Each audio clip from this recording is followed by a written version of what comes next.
It's time. I knew I didn't want to do this, but it's time. I got some updates that I wanted to get out of the way, and I have a bit of a story that I want to tell to you guys. So, yeah, just go ahead, sit back, relax, and enjoy the rest of the video. So, first things first, I want to talk about why I was so into a lot of breaks. All right.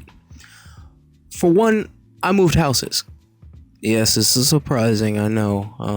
I've been living in the other house for about 13 years, so pretty much for my whole life, and just going back and looking at it just made me feel nostalgic as crap. But I know I had to move on from it because that was the old, and here I am with the new. So there's that. Other than that, I also have some new projects that's coming out next year in terms of music. One is the Jet Set Radio 20th anniversary tribute that I'm coming out with, which is a Boogie Down Bantam. On top of that, I have a project that I was working on since 2014, to be surprised. It's my debut album, Neon Fantasy. I'm going to have that be on Spotify sometime later on in the year as well. Also, I am working on a book based off of Y2K Jam.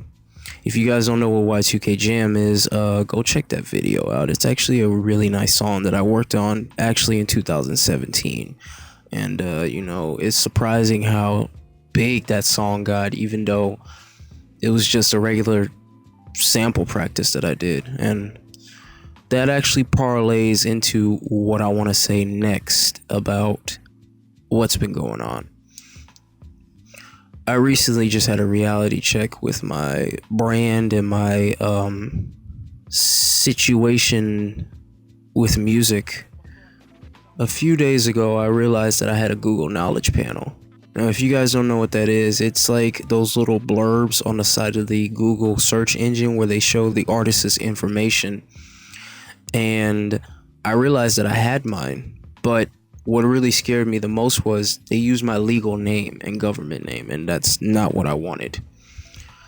I had to legitimately go through each and every last site that had my name in the database under artists and fix that whole situation up before it really got out of hand.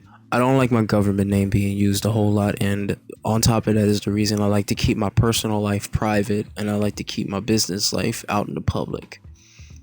It really gave me a new intention of trying not to be so disregarding, if I can say, about my music anymore, because I had sampled a lot of stuff.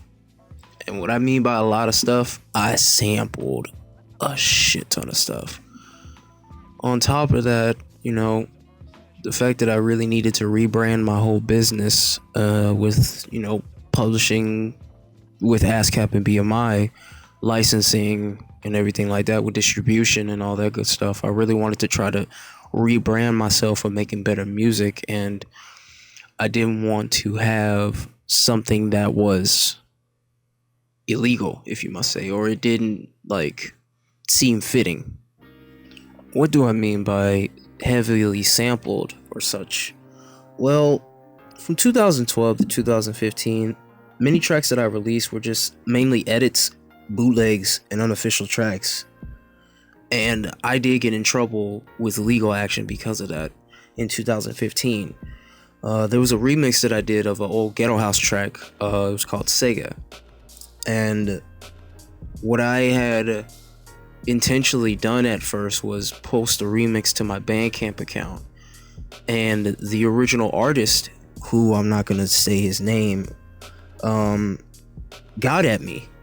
And he said that he was going to threaten legal action until I took it down.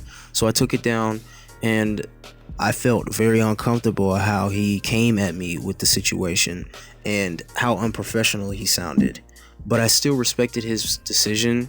At the time, I was 16 years old, so I didn't really have nothing to really stand on. So I told it to my parents. And on top of that, I also tried to make amends with them. Discogs, they had listed it with the original track list and everything like that, and I'm just sitting here like, why? I got rid of this song, and I tried so hard to fight the case of saying, get rid of the release, it's not available anymore, nobody didn't buy it. But no, I mean nobody wasn't trying to hear what I had to say, and they didn't agree because it doesn't attend to the rules and regulations of the site. So by 2017, he had seen that it was listed, and he had threatened legal action, and he had found my address, and he had found other things that I had, and I couldn't do anything about it because they wouldn't listen to me. They wouldn't hear what I had to say. And so I was afraid of the fact that I would get hit with slander and defamation. And so I, needless to say, didn't get any money out of it. And I didn't plan on dealing with this artist anymore because of his attitude and unprofessionality. Afterwards, I became safe with uploading my music more often. What I mean by safe is I stopped remixing and doing a lot of sampled work. But even then, it felt like I was still stealing. For example, this video. Yes, I know. Extra Lovable was sampled in this video, and not the official version. It was the bootleg version. Even though I didn't want to get rid of it, I have to, because it's not endorsed by the estate of Prince. And the last thing I need before I blow up is to get court cases because of that. It's not worth it. It is not worth it at all. I feel scared also because I feel some of the songs that I have released are unofficial, and I can be threatened with legal action.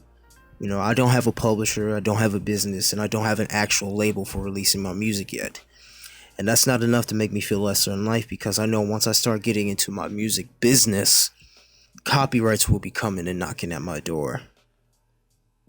And I can't let that happen.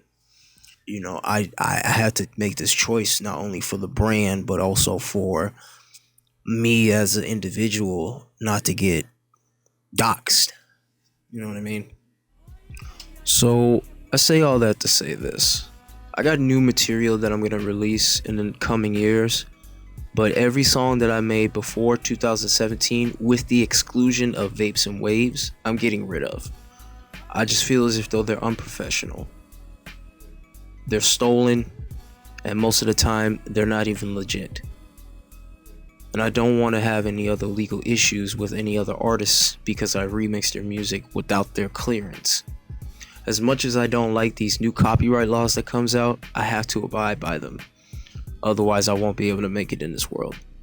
So, on top of that, by November, everything will be deleted pre-2017, including all my Bandcamp releases, my YouTube videos, and my SoundCloud. What does this mean? Well, let me tell you guys something about the Bandcamp special that's happening. For a limited time only, and I mean a limited time, you can be able to go to my Bandcamp right now and get 75% off my whole discography. What does that mean? That means that every song that I made from 2016, 2015, and 2014, you guys can have 75% off. Now, when it goes into consideration what I'm going to do afterwards, it's all based on what happens in the future. But I know for now, I have a lot of plans that I want to set forth before 2020 hits. So I say all that to say this, you guys.